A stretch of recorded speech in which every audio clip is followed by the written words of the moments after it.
Vamos iniciar mais um programa Saúde para você. A minha convidada hoje é a fonoaudióloga, doutora Maria Aparecida Gomes. Ela vai conversar comigo sobre um dos transtornos de linguagem, que é a gagueira. É só um minutinho que já a gente está de volta.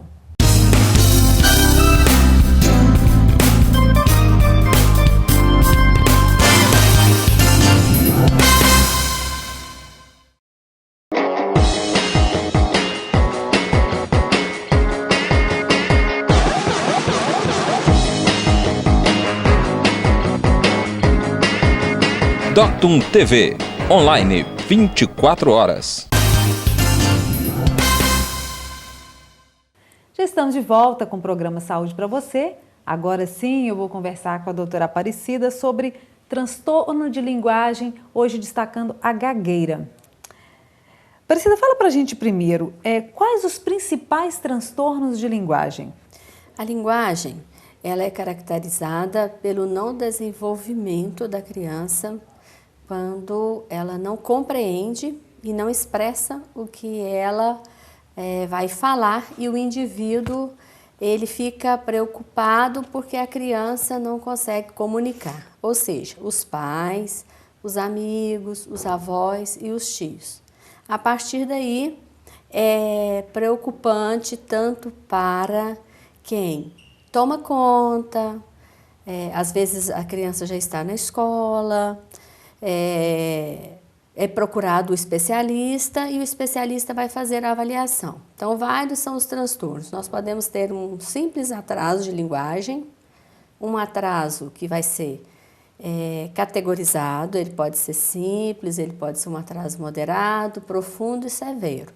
Geralmente, os atrasos que saem do simples para o moderado, há algum sintoma patológico. Então, é reencaminhado para que um especialista, seja o neurologista, o psiquiatra, o neuropediatra, o psiquiatra, que é o psiquiatra infantil, faça também uma reavaliação. Ou seja, a primeira avaliação é do fonoaudiólogo, sendo já encaminhado pelo pediatra.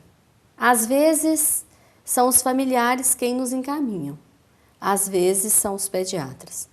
Então, assim, quase sempre um transtorno de fala, um transtorno de comunicação, ele vem de um outro encaminhamento. Em muitos casos, os próprios familiares já observaram. O que nós observamos é que, em alguns casos, as pessoas só observam os transtornos de fala, quando a criança fala errado. É mais comum. Ou seja, as pessoas observam mais este atraso de fala. O atraso da linguagem, os transtornos da linguagem, quase nunca, porque a criança fala faltando algumas particularidades da língua e as pessoas não observam. Por exemplo, ela fala casa, vovó, mas ela não coloca o verbo, ela não coloca o pronome. Então, isso é um transtorno e não é observado, até porque nós falamos muito errado. Estes transtornos, eles só serão observáveis no período escolar. Então, quando a criança não alfabetiza. Então, há uma, vamos dizer assim, uma consequência. Então, é observável que as pessoas não conseguem ver que a criança lá na primeira infância ela já vinha tendo algumas dificuldades. Então, os transtornos de linguagem, por si, elas acarretam outros transtornos. E, como você destacou, uma delas, às vezes, é a gagueira da primeira infância. A gagueira infantil é aqui entendida como um dos transtornos da linguagem. Então, assim, aquelas repetições que a criança faz, que está dentro deste não funcionamento linguístico, que às vezes, por muitos, é observado como fala, e não é fala, ela está dentro da linguagem. A linguagem ela é constituída por um emaranhado de situações. Então, a criança ela precisa entender bem o seu mundo, o seu contexto. Neste contexto, nós vamos desenvolver primeiro a pragmática, a interação com o mundo. Eu sei que isto é um livro, porque alguém me mostrou que é um livro. Eu sei que é uma taça, porque alguém mostrou que é uma taça. Sei que é um óculos, porque alguém mostrou, falou. Às vezes até usei. É comum que a criança arranque, né, retire, ela pega, ela abre, ela brinca e ela coloca nela. Então, isso é o processo de interação. Então, quando a criança faz toda esta, vamos dizer, organização, e aí alguém chega e fala, é o óculos, ela está fazendo semântica. E então, ela compreende este mundo. Novamente, alguém fala, é óculos. Então, ela entende, esse é o sintático. Óculos é a palavra. São os sintagmos, são os fonemas que a criança vai entendendo. Para que seja entendido, é preciso que o outro entre na comunicabilidade. Quando a criança não compreende cada item deste, seja o livro, que ela passa a folha, ali ela vê figuras, mais tarde ela vai ver letrinhas, que ela vê a taça que ela pode tomar água, suco. Se ela não compreende esse simbólico, ela também não vai mais tarde na escola entender que o T é de taça, o L é de livro, o O é de óculos. Então, isso passa a ser um transtorno. Então, às vezes, o transtorno da primeira infância leva ao transtorno escolar. Agora, Aparecida, conceitua a gagueira para gente. Até antes eu queria parar antes da gagueira e dizer. Então, assim, são vários os transtornos. Hoje nós vamos focar na gagueira. Mas, assim, nós vamos ter na escola os transtornos que são específicos escolares, na primeira infância os transtornos específicos, né? Essa fase. Da linguagem oral, específicos da linguagem escrita. Bom, então o que é a gagueira?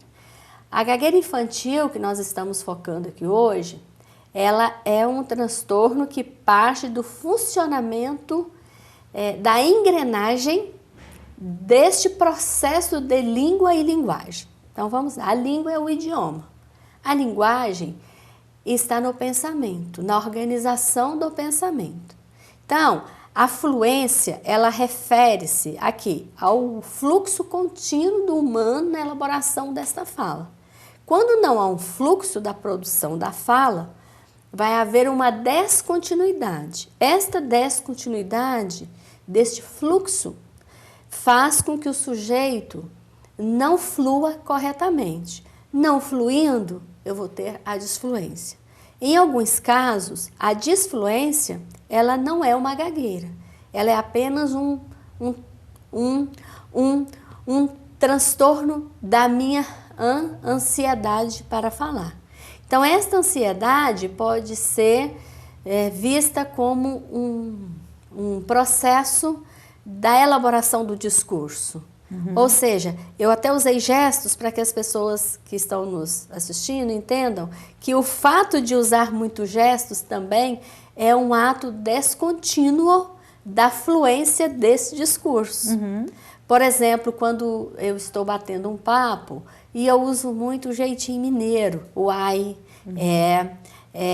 e aí, então, isso é uma descontinuidade do discurso.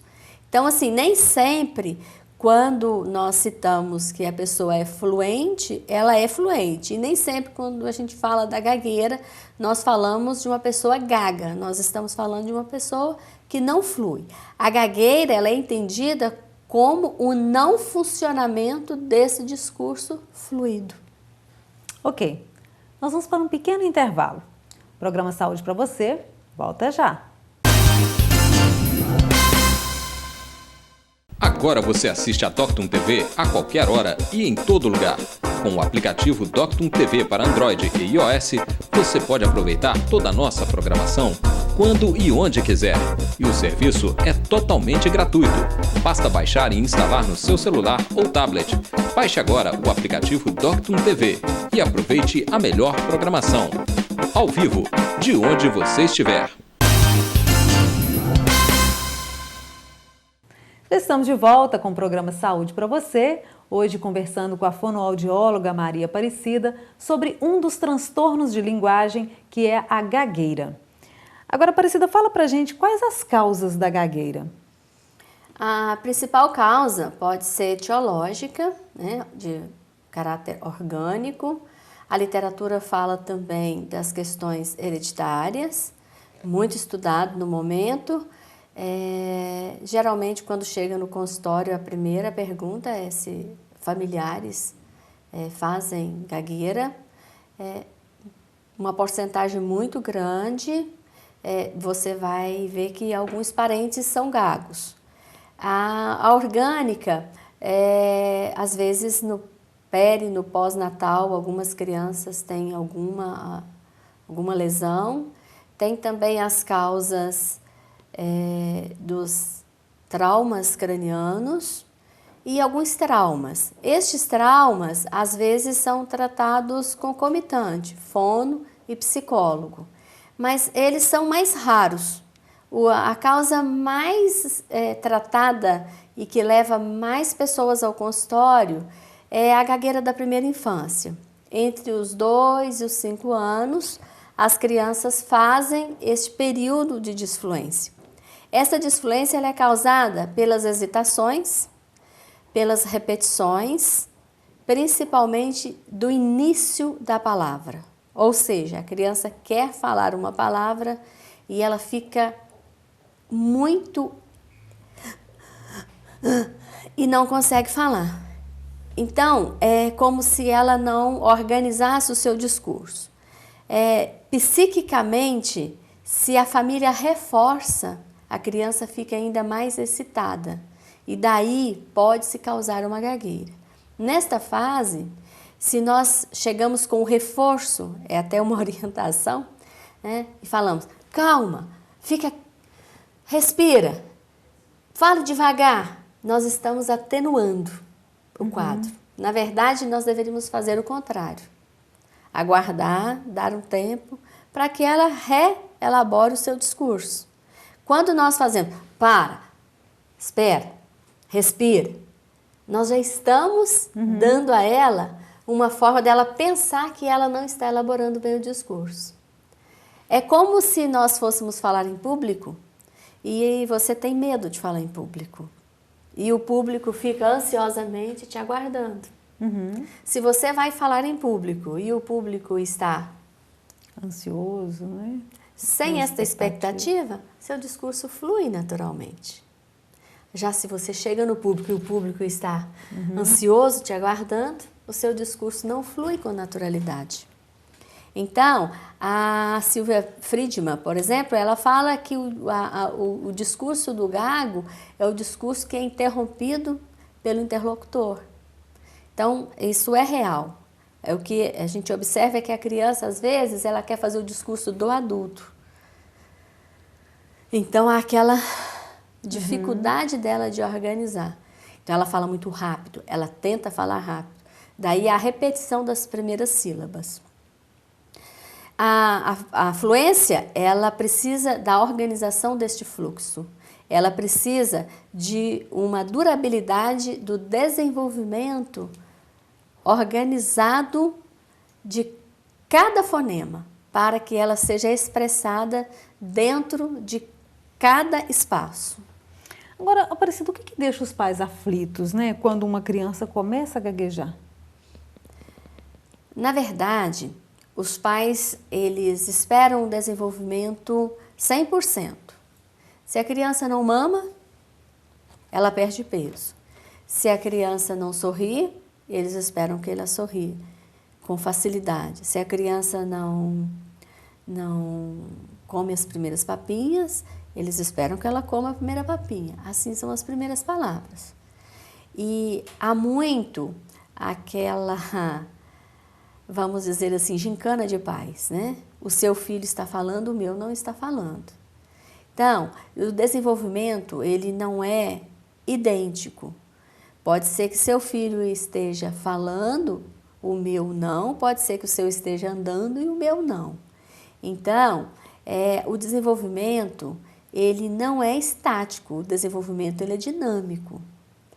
quanto mais ansioso está um pai, a criança ela também acompanha esse ritmo. Então é necessário que os pais estimulem. A estimulação, ela vai fazer com que a criança entre no ritmo deste processo, desta organização linguística. Então, aquele primeiro exemplo, eu vou voltar nele novamente. Se eu vou dar banho numa criança e falo para ela, é hora do banho, vamos tirar a roupa. Vou tirar a roupa? Não, eu vou tirar a calça, eu vou tirar a fralda, eu vou tirar a camisa, ou vou tirar a blusa, eu vou tirar seu sapato, eu vou tirar sua meia. Então, eu já dei uma série de palavras para ela, daí eu vou dizer, estou te levando para a banheira. A água está quente ou a água está fria? Agora eu vou pegar o seu sabonete. Então, eu já fiz uma série de estimulações naturalmente. Não preciso de ficar procurando outras situações. Tirei do banho, agora a mamãe ou o papai vai secar. Na hora de secar, é hora de outra estimulação, ou mesmo na hora do banho. Ó, estou lavando sua mão, estou lavando seu braço, estou lavando suas costas. Nada de falar mãozinha, pezinho, costinhas. É tudo no natural. E também não falar infantilizado, com aquela vozinha de bebê. Porque a criança, ela precisa ouvir o natural. Nem abrutalhado e nem no infantil. Então, a criança, ela começa a fazer as observações dela e fazer o seu conteúdo semântico. Na realidade, a interação, a pragmática, ela é todo este processo, ela vai convivendo naturalmente com o seu mundo. Algumas crianças, por alguma desorganização entre o psiconeuroemocional linguístico, ela vai precisar do mundo do infantil. Qual que é o mundo infantil? Ela precisa ir para uma escolinha para conviver com crianças da idade dela, para que haja a organização do discurso, mas em sua grande maioria, elas desenvolvem sozinhas. Por quê? Ela já tem o adulto que faz para ela esta estimulação.